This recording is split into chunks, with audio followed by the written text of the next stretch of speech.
भारत में इस समय 5.5 करोड़ घुसपैठिए रह रहे हैं, 5.5 करोड़ बांग्लादेशी और रोहिंग्या। वीडियो को ध्यान से देखिए दोस्तों। ये है सुप्रीम कोर्ट के वरिष्ठ अधिवक्ता एवं PIL man of India Ashwini Upadhyay. इन्होंने भारत में आने वाले घुसपैठियों का जिक्र किया है। क्या आप जानते हैं भारत में कितने घुसपैठिए रह रहे हैं? आइए इस वीडियो में देखते हैं। वीडियो को पूरा देखिए और अपने विचार कमेंट में जरूर लिखें। भारत में इस समय 5.5 करोड़ घुसपैठिए रह रहे हैं, 5.5 करोड़ बांग्लादेशी और रोहिंग्या। जब मैंने 2017 में पीआईएल फाइल किया था सुप्रीम कोर्ट में, उस समय मैंने एफिडेविट पे कहा था कि 5 करोड़ उस समय थे 2017 में। अब 2024 में ये 5.5 करोड़ हो चुके हैं। घुसपैठ अभी भी बंद नहीं हुई है, अभी भी घुसपैठिए आ रहे हैं और घुसपैठिए कोई जा नहीं रहे। घुसपैठिए इसलिए नहीं जा रहे हैं क्योंकि कानून का खौफ नहीं है। घुसपैठिए इसलिए नहीं जा रहे हैं कि घुसपैठियों की 100% प्रॉपर्टी जब्त करने, उनकी नागरिकता खत्म करने, उनको आजीवन कारावास फांसी देने के लिए कानून नहीं है। और घुसपैठिए इसलिए आ रहे हैं क्योंकि भारत के ही घूसखोर नेता, अभिनेता, कर्मचारी उनकी मदद कर रहे हैं। बॉर्डर पे घुसपैठिए 2,000 रुपए दे के अंदर आते हैं, कॉमन सर्विस सेंटर पे जाते हैं, 2,000 रुपए दे के आधार बनवा लेते हैं। जब आधार बन जाता है फिर किसी दलाल को पकड़ते हैं, 2,000 रुपए में राशन कार्ड बनवा लेते हैं। जब 2 डॉक्यूमेंट हो जाता है फिर किसी दलाल को पकड़ते हैं, 2,000 रुपए में बर्थ सर्टिफिकेट बनवा लेते हैं। जब 3 डॉक्यूमेंट हो जाता है फिर किसी दलाल को पकड़ते हैं, 3 से 4,000 रुपए में ड्राइविंग लाइसेंस बनवा लेते हैं। जब 4 डॉक्यूमेंट हो जाता है फिर वो दलाल को पकड़ते हैं, तहसील में जाके डोमिसाइल सर्टिफिकेट बनवा लेते हैं। जब 5 डॉक्यूमेंट हो जाता है और जब इलेक्शन आता है उस समय वो वोटर आईडी में अपना नाम जुड़वा लेते हैं। तो ये जो 5.5 करोड़ बांग्लादेशी रोहिंग्या है, इसमें बहुत बड़ी संख्या में आधार बनवा चुके हैं, राशन कार्ड बनवा चुके हैं, वोटर आईडी बनवा चुके हैं, बर्थ सर्टिफिकेट बनवा चुके हैं, उनके बच्चे स्कूलों में पढ़ रहे हैं। और जो आप टैक्स देते हैं ना, इसी टैक्स के पैसे से उनको योजनाओं का लाभ मिल रहा है। केंद्र सरकार की योजनाओं का भी लाभ मिल रहा है, राज्य सरकार की योजनाओं का भी लाभ मिल रहा है। दिल्ली में जो दिल्ली सरकार 1,000 रुपए देने का वादा कर रही है, तो वो पहले ये जांचेगी नहीं कि दिल्ली में कौन बांग्लादेशी है और कौन भारतीय है, वो सबको 1,000 रुपए देगी। हिमाचल की सरकार जो 1,500 रुपए देने की बात कर रही है, वो सबको देगी। उसमें ये नहीं देखेगी कि भारतीयों को देना है और घुसपैठियों को नहीं देना है। ये जो 81 करोड़ लोगों को मुफ्त में अनाज दिया जा रहा है, वो ये देख के नहीं दिया जा रहा है कि भारतीयों को देना है या बांग्लादेशियों को देना है, सबको मुफ्त में अनाज मिल रहा है।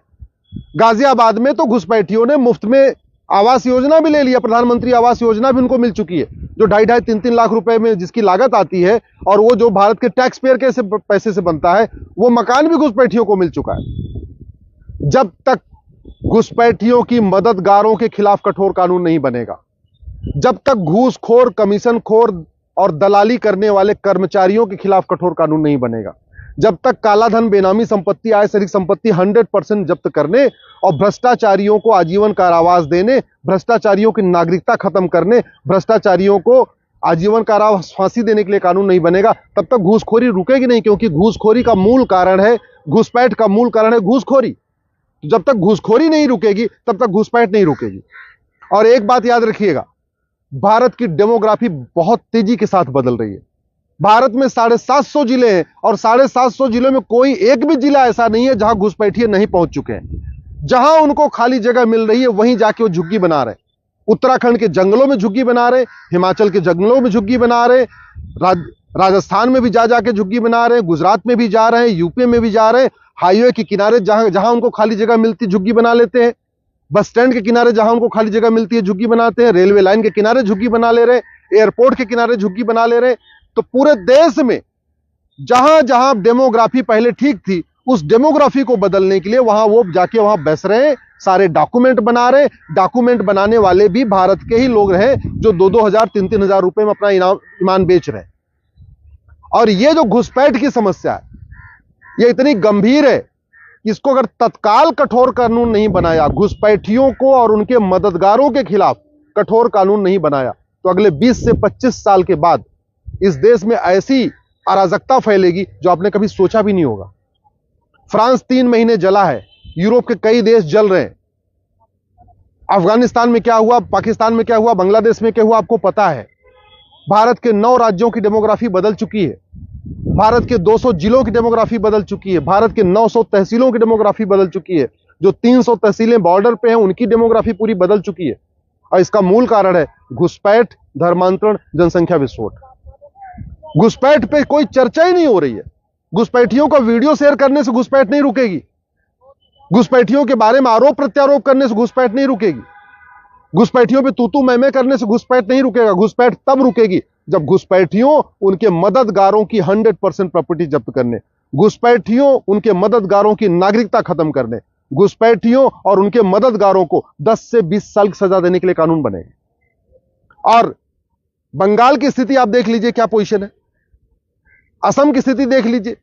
पहले असम की डेमोग्राफी बदल रही थी, बंगाल की डेमोग्राफी बदल रही थी, झारखंड की डेमोग्राफी बदल रही थी, बिहार की बदल रही थी। अब तो गुजरात की बदल रही है, अब तो राजस्थान की बदल रही है, अब तो हरियाणा की बदल रही है।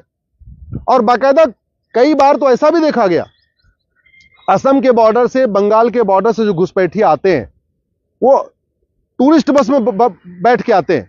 ऑल इंडिया टूर ट्रेवल की जो बस होती है ना, टूरिस्ट परमिट वाली बस, उसमें भर के आते हैं और जहां खाली जगह मिलती है वहीं जाके अपना सामान लेकर उतर जाते हैं, बस खाली वापस हो जाती है। ये कई बार देखा गया कि बसों में भर भर के आ रहे हैं, गुजरात में जा रहे हैं, द्वारका में जा रहे हैं, कच्छ में जा रहे हैं, भुज में जा रहे हैं, राजस्थान के जैसलमेर जा रहे हैं, बीकानेर जा रहे हैं, बाड़मेर जा रहे हैं, आपके गुजरात के पाटन में जा रहे हैं। ऐसे ऐसे स्थानों पे जहां पे कभी एक भी घुसपैठिया नहीं था, वहां पे हजारों की संख्या में पहुंच चुके हैं। मुंबई दिल्ली तो पहले ही भर चुका है, बेंगलोर भर चुका है, आपके जितने बड़े शहर थे वहां तो पहले से हो गए और सारा काम भी कर रहे हैं। फल की मंडी में घुसपैठिए हैं, ड्राइवर का काम घुसपैठिए कर रहे हैं, कपड़ा धोने का काम घुसपैठिए कर रहे हैं, कपड़ा प्रेस करने का काम घुसपैठिए कर रहे हैं, दाढ़ी बाल काटने का काम घुसपैठिए कर रहे हैं, तो सारा काम धंधा भी छीन रहे हैं। और ये कितने हैं? 5.5 करोड़। 5.5 करोड़ का मतलब समझते हैं आप?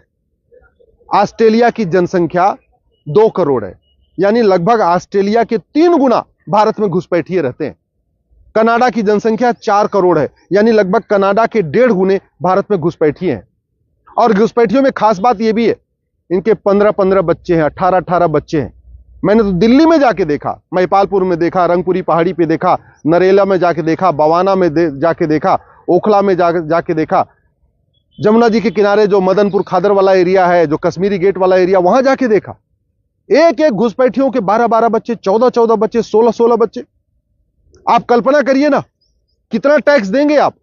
टैक्स देते देते खत्म हो जाएंगे, तब भी भारत में सबको मकान नहीं मिलेगा, सबको घर नहीं मिल पाएगा। इसलिए मैं आपसे निवेदन करता हूं, कठोर कानून की मांग करिए।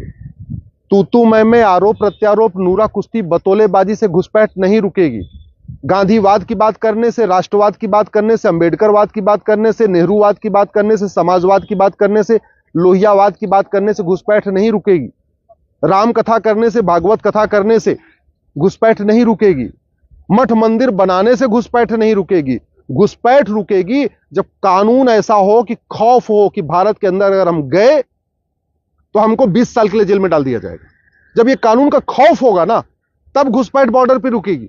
नहीं तो एक बार अगर वहां पे पूरा बाउंड्री वाल बन भी जाएगी तो भी घुसपैठ नहीं रुकेगी। उनको पता है एक बार अंदर आ गए तो फिर तो कोई दिक्कत ही नहीं। घुसपैठ का मूल कारण है सड़ा हुआ कानून और सड़ी हुई न्यायिक व्यवस्था। 5.5 करोड़ घुसपैठिए आ चुके हैं। हमारी पिटीशन भी पेंडिंग है, केंद्र सरकार को भी नोटिस गया हुआ है, राज्य सरकार की भी नोटिस गया हुआ है, लेकिन उस पर सुनवाई नहीं हो रही है। 2017 से मेरी पीआईएल पेंडिंग है सुप्रीम कोर्ट में कि घुसपैठियों को आइडेंटिफाई करिए, घुसपैठियों को डिटेक्ट करिए, घुसपैठियों को डिटेन करिए और घुसपैठियों को डिपोर्ट करिए। 2017 से 2024 आ चुका है, 7 साल बीत चुके हैं। 7 साल में 10 बार भी सुनवाई नहीं हुई ढंग से। केंद्र सरकार को नोटिस गया है, सभी राज्य सरकारों को नोटिस गया है। कोई भी राज्य सरकार भी एफिडेविट कल फाइल करके ये नहीं बता रही है कि घुसपैठियों को कब तक वो आइडेंटिफाई करेगी, कब तक डिटेक्ट करेगी, कब तक डिटेन करेगी, कब तक डिपोर्ट करेगी। तो घुसपैठिए चूंकि यहां है, यहां से निकाले नहीं जा रहे, तो जो बाहर घुसपैठिए बैठे हैं उनको कोई खौफ नहीं हो रहा है। अभी अगर 1000-2000 घुसपैठियों को 20-50 साल के लिए जेल में डाल दिया जाए तो घुसपैठ तुरंत रुक जाएगी और जो भारत में बैठे हैं भागेंगे, ये तुरंत निकल के भागना शुरू कर देंगे। लेकिन उनको पता है कि यहां तो कुछ होगा ही नहीं है, मुकदमा चलता रहेगा, सरकारें आएंगी जाएंगी। घुसपैठियों को भी पता है कि यहां केवल टीवी पे चर्चा होती है, अखबारों में केवल खबरें निकलती हैं। घुसपैठियों को पता है कि यहां केवल फोटो शेयर होगी, वीडियो शेयर होगा, कानून तो बनेगा नहीं। तो अगर आपको अपने बच्चों की चिंता है, अपने भविष्य की चिंता है, तो घुसपैठियों और उनके मददगारों की 100% प्रॉपर्टी जब्त करने, घुसपैठियों और उनके मददगारों की नागरिकता खत्म करने, घुसपैठियों और उनके मददगारों को आजीवन कारावास, फांसी देने के लिए कानून की मांग करिए। इसी से घुसपैठ रुकेगी। नहीं तो सांसद विधायक बदलेंगे, मंत्री बदलेंगे, सब बदलते रहेंगे, लेकिन घुसपैठ दोस्तों न इस घुसपैठी वीडियो आना को बंद लाइक करेंगे करके और न ज्यादा से घुसपैठी यहां ज्यादा से लोगों जाएंगे। तक शेयर करें ताकि सभी लोग जान सकें। इसी तरह के न्यूज अपडेट पाने के लिए हमारे चैनल न्यूज दर्पण लाइव को सब्सक्राइब करें और साथ ही साथ बेल आइकन को भी दबाएं ताकि आने वाले वीडियो का नोटिफिकेशन आपको सबसे पहले मिले। वीडियो देखने के लिए धन्यवाद।